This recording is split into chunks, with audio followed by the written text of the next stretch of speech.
विद्यार्थी मित्रांनो नमस्कार. एलिमेंटरी आणि इंटरमिजिएटच्या चित्रकलेच्या ग्रेड परीक्षा आता जवळ येऊन पोहोचल्या आहेत. आपल्याला त्या संबंधाने काही व्हिडिओ या ठिकाणी पाहायचे आहेत. यापूर्वीसुद्धा काही बघितले, काही वस्तूंचं रेखाटन आणि रंगकाम बघितलं. आज आपण नारळ या वस्तूचं रेखाटन आणि रंगकाम या ठिकाणी पाहणार आहोत.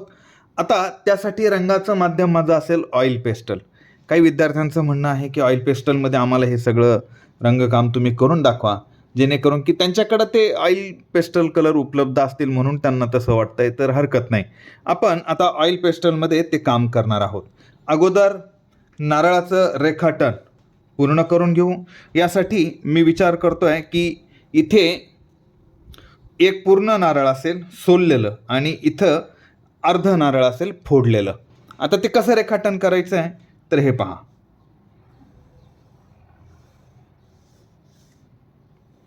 ही नारळाची एक बाजू आपण अशा पद्धतीने काढून घेऊ.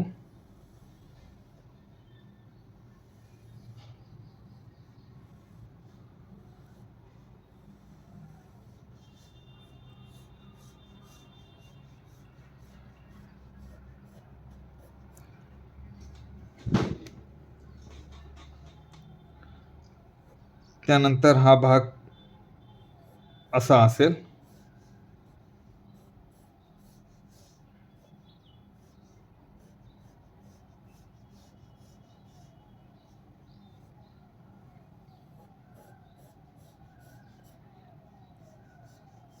म्हणजे हे नारळ मी या ठिकाणी असं ठेवलेलं आहे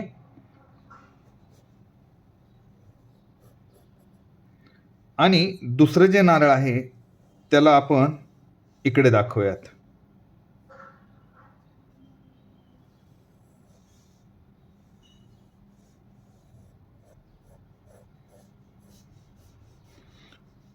दोन्ही नारळ सोललेले आहेत.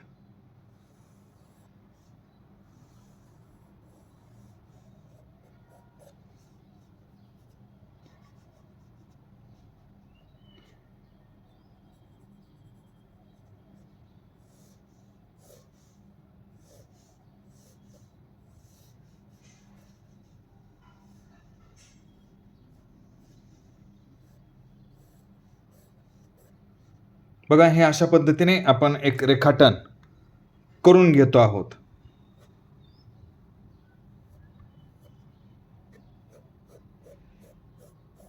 याचं फायनल रेखाटन करायचं आहे. म्हणजे जी रेषा आपल्याला ठेवायची आहे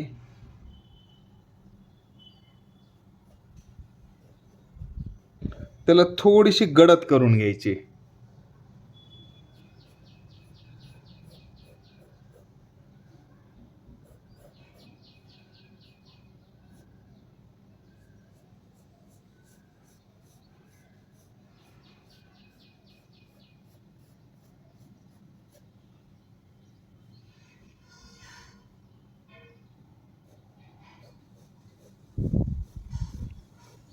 हा बाहेरचा भाग झाला, हा आतला भाग आहे.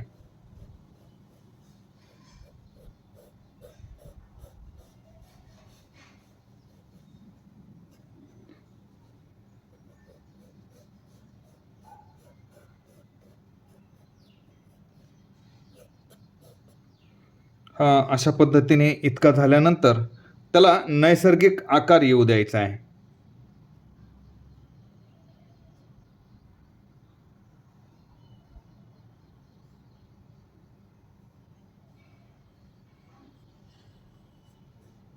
कारण नारळ जेव्हा फुटतो तेव्हा ते कसंही फुटतं, त्याचा आकार कसाही तयार होतो.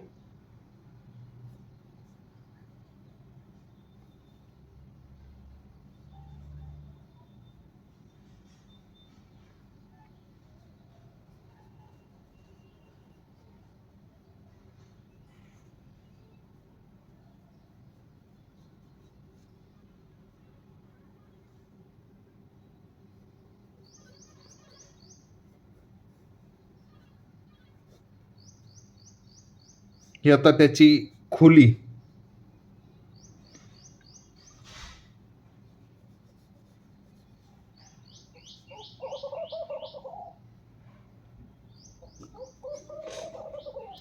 हे अशा पद्धतीने आपलं रेखाटन इथे झालेलं आहे. याला मी आणखीन थोडंसं गोल करतो.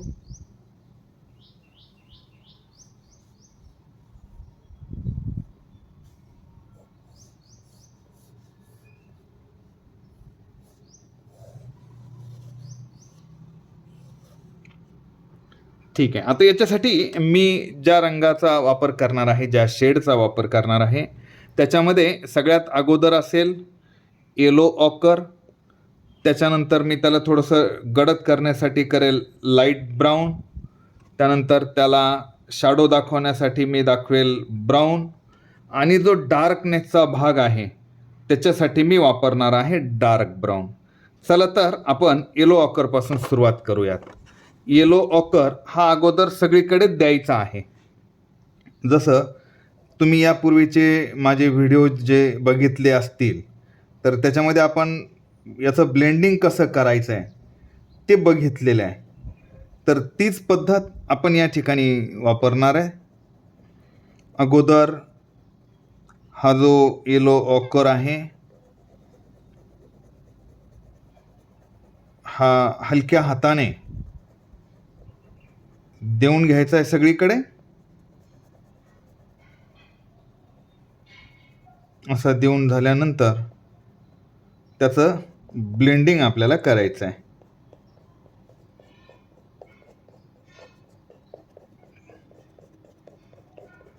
तर बघा मित्रांनो, हे अशा पद्धतीने इथपर्यंत आपण आलो आहे. तीच पद्धत ब्लेंडिंग अगोदर हलक्या हाताने सगळ्या ठिकाणी हा रंग देऊन घ्यायचा आहे आणि त्यानंतर ब्लेंडिंग करायचं आहे. ब्लेंडिंगसाठी आपली पद्धत जी आहे ती कशी आहे तर कपड्याच्या साह्याने बोटाचा दाब देऊन आपण त्याचं ब्लेंडिंग करत असतो. आताही आपण तेच करणार आहे. त्यानंतर त्याच्यामध्ये उठावदारपणा येण्यासाठी शेड कोणत्या बाजूने वाढवायचा, डार्कनेस कसा वाढवायचा हे मी तुम्हाला सांगणार आहे. इथपर्यंत हा लाईट शेड देऊन झाल्यावर मला याला ब्लेंड करायचं आहे. याची ब्लेंडिंग पूर्ण झाली की मग आपण मिडल टोनकडे जाणार आहेत.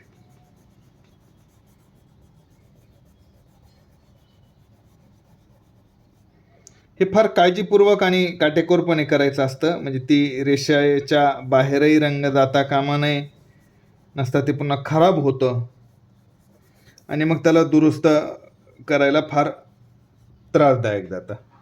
बघा आता इकडून उजेड आहे या बाजूने, म्हणजेच इथे लाईट येणार, इथे लाईट येणार, ही बाजू डार्क होणार आणि ह्या नारळाची ही बाजू डार्क होणार. मग आपण त्याच पद्धतीने त्याचं शेडिंग करून घेऊया. मी आता घेतो आहे लाईट ब्राऊन. तर याच्यासाठी आपल्याला इथे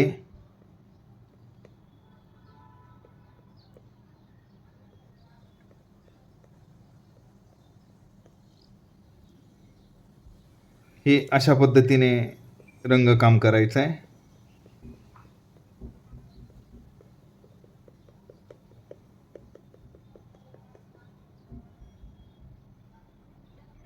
सतत ब्लेंडिंग करत जाणार आपण. हे जसं होत जाईल तसं त्याचं ब्लेंडिंग करत जायचं आहे.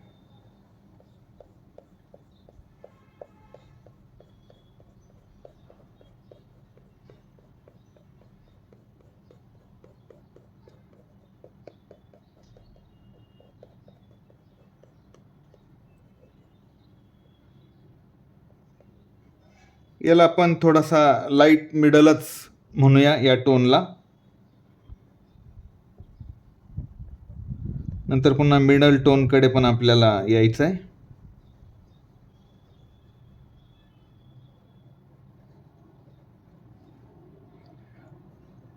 वस्तू उठावदार दिसण्यासाठी मी नेहमी एक पद्धत तुम्हाला सांगत असतो, ती तुम्ही लक्षात ठेवायची आहे. ती म्हणजे शेड कसा असला पाहिजे. तर त्याची पद्धत अशी आहे, लाईट मिडल डार्क. आता हा लाईट आहे, हा मिडल आहे असं गृहीत धरायचं. डार्क दिला म्हणजे त्याच्यामध्ये गोलाकारपणा येईल.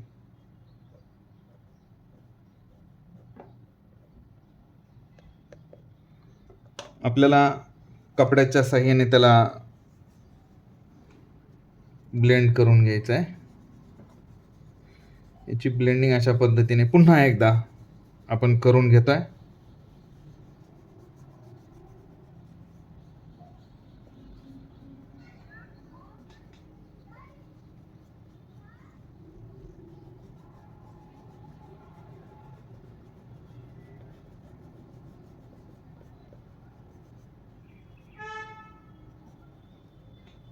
तुमची निरीक्षण क्षमता जितकी चांगली असेल तितकं चांगलं रेखाटन आणि रंगकाम म्हणजे एकंदरीत चित्र तुम्हाला येईल.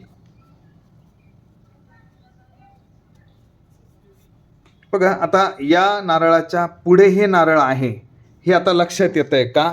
तर इथे एक लाईट आहे आणि इथे त्याचा या नारळाचं डार्कनेस आहे. त्याला आपल्याला आणखीन डार्क करायचं आहे. मग त्याच्यासाठी आपण नंतर घेणार आहेत मी सांगितल्याप्रमाणे ब्राऊन.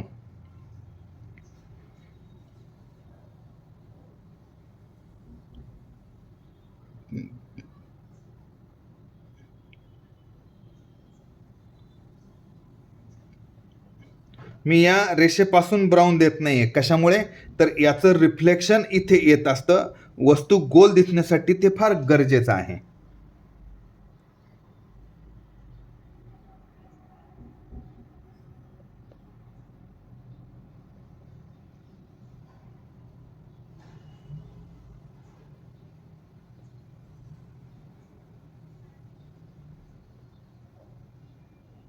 हा असा एक आकार आहे त्याच्यामध्ये. तो दिला म्हणजे त्याला आणखीन सुंदरता आणि खरोखर असं नारळ दिसेल.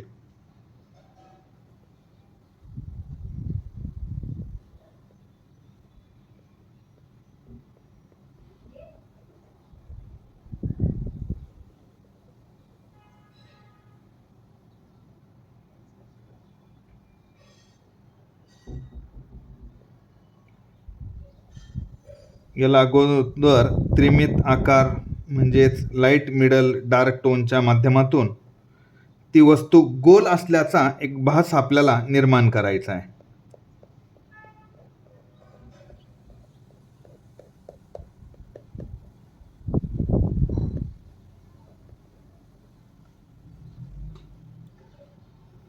पुन्हा याला मी ब्लेंडिंग करून घेतो.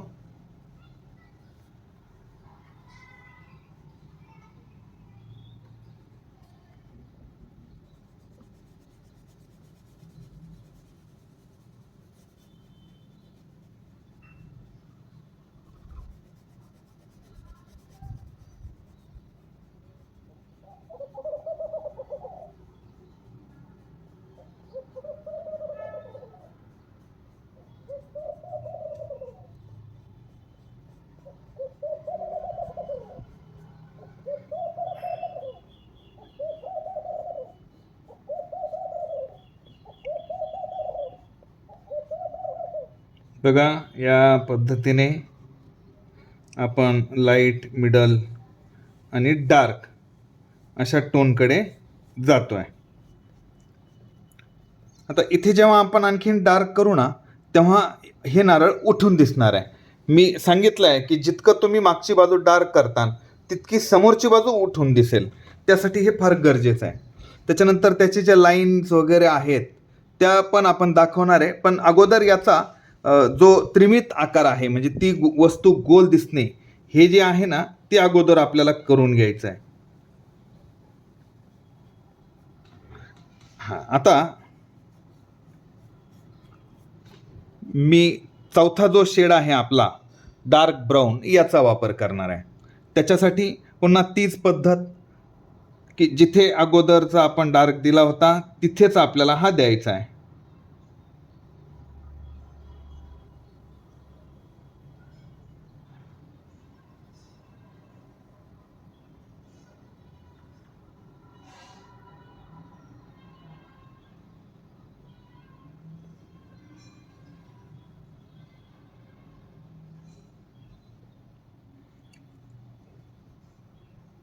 तीच पद्धत इकडूनही.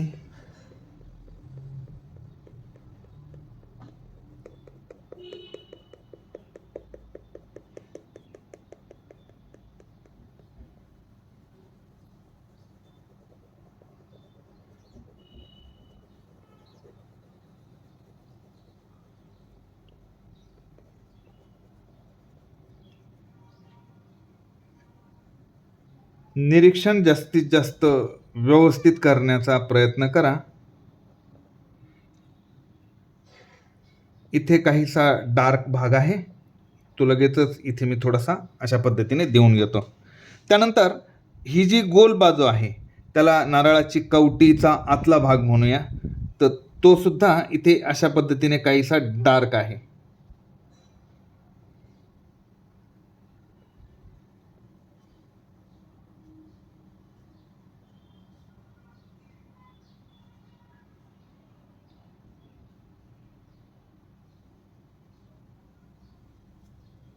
हे पहा,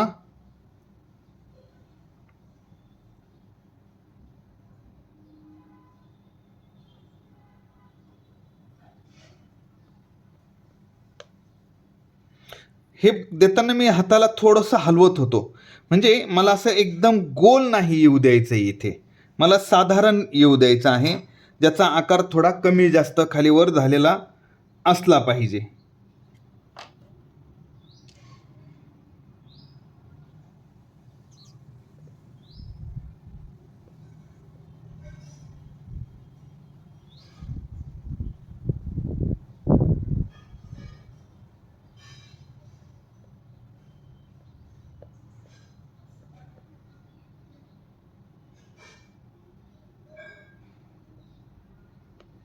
यानंतर हा जो नारळाचा आतला भाग आहे त्या भागासाठी आपल्याला काय करायचं आहे, तर लाईट ब्ल्यू किंचितसा तिथे तो दिसला पाहिजे, थोडासा, जास्त नाही हां.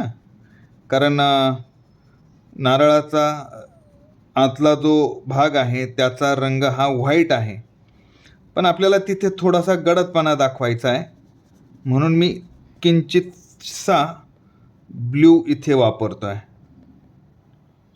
त्याच्या लाईनिंग जशा असतात तशा इथे मी देऊन घेतो आहे. त्यानंतर याला मला ब्लेंडिंग करायचं आहे, कारण त्याच्या व्हाईटचा उठावदारपणाही दिसावा आणि त्याचा डार्कनेसही दिसावा. मी आता ग्रे शेड घेतो आहे आणि ग्रे शेड मी इथे या बाजूला देतो आहे.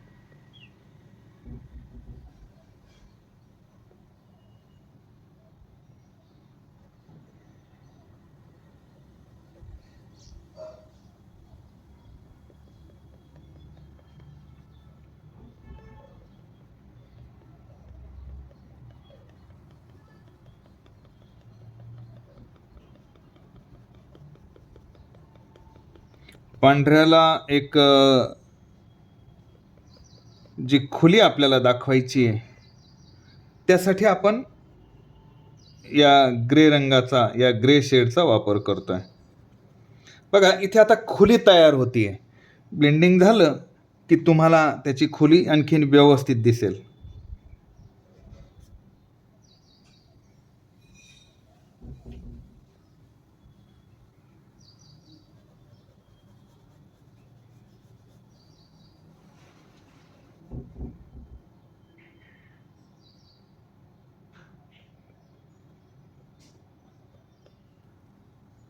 फार त्याला आपल्याला खेळत बसायचं नाही, अगदी थोडक्यात तिथला शेड द्यायचा आणि ती बाजू उठावदार दिसेल इतकंच पाहायचं आहे.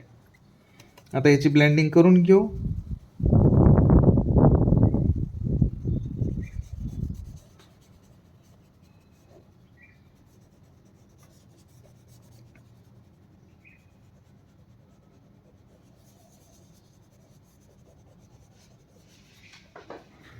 बघा विद्यार्थी मित्रांनो, आता काय होत आहे की इथे बरोबर या जे खोबरं आहे त्याची खुली आपल्याला तिथे त्या नारळाची दिसते आहे. इथे पुन्हा त्याचे जे एक सारखेपणानं जो कट होत नसतो नारळ, तेही इथे आपल्याला या रेषांच्या माध्यमातून दिसत आहे. आता आपल्याला इथलं आणखीन थोडंसं काम करून घेतलं म्हणजे हे चित्र पूर्णत्वाकडे जाईल. मला थोडासा डार्क कलर इथे द्यायचा आहे. तो आता डार्क जो द्यायचा आहे तो असा आहे की इथे ही काही बाजू अशी डार्क आहे बघा.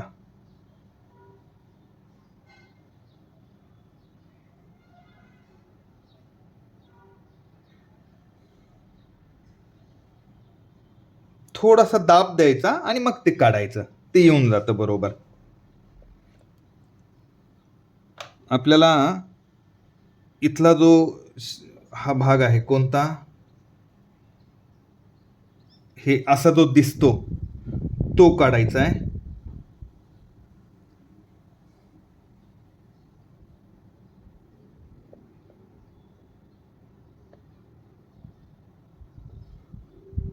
त्यानंतर इथेही तसंच येणार ते.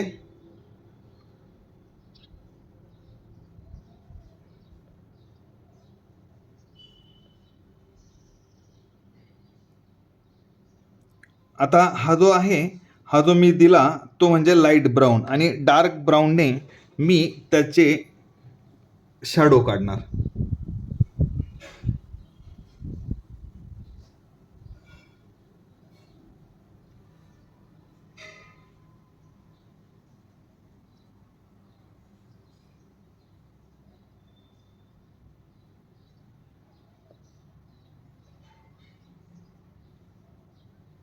हे अशा पद्धतीने आपण नारळाचं बरंचसं काम करून घेतलेलं आहे. याला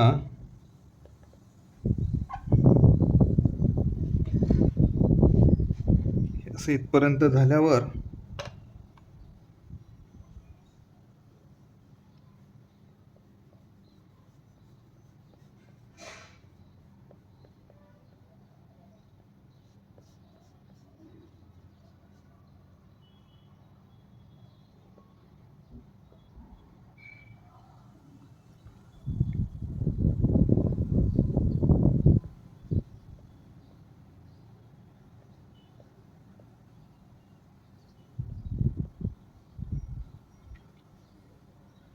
आता इथे आपल्याला पुन्हा थोडासा तोच भाग बाहेर आलेला दाखवायचा आहे. कसा बघा, बघून घ्या एकदा.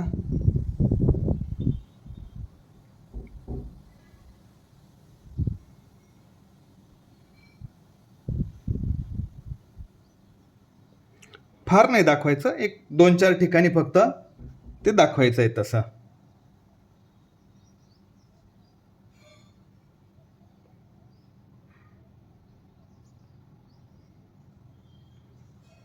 म्हणजे त्या नारळाला आणखीन सुंदरता प्राप्त होईल, किंवा ते आणखीन उठावदार दिसेल, ते खरोखर असल्यासारखा भास निर्माण होईल.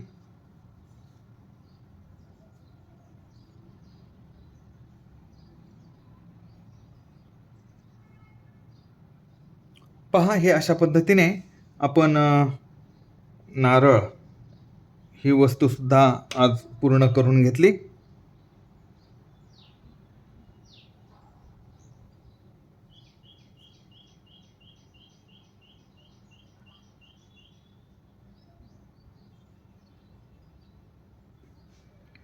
आता याचं जोपर्यंत आपण खाली शॅडो दाखवत नाही तोपर्यंत ही वस्तू कुठेतरी टेकलेली आहे हे दिसणार नाही.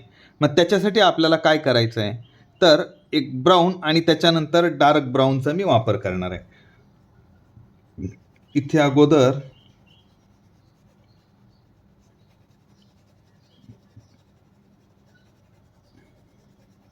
त्याचे शॅडो या पद्धतीने दाखवून घेऊ.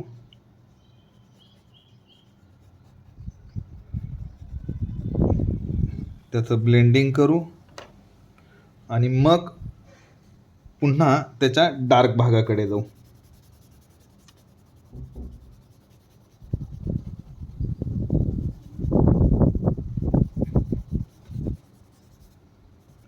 ठीक आहे.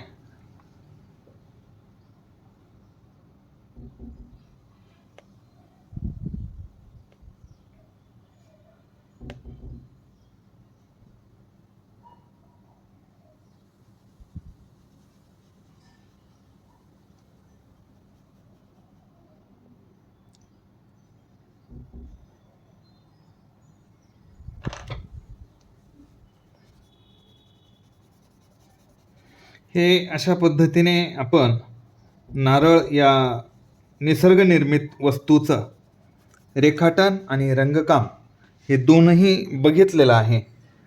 आशा आहे की तुम्हाला हे आवडलंच असेल. तर तुम्ही या व्हिडिओला नक्कीच लाईक आणि तुमच्या मित्रांकडे शेअर करू शकता. आणि हो, चॅनल आणखीही सबस्क्राईब केलेलं नसेल तर ते सुद्धा सबस्क्राईब करून घ्या. चला तर भेटूया आपण आता पुढच्या व्हिडिओमध्ये. थँक्यू.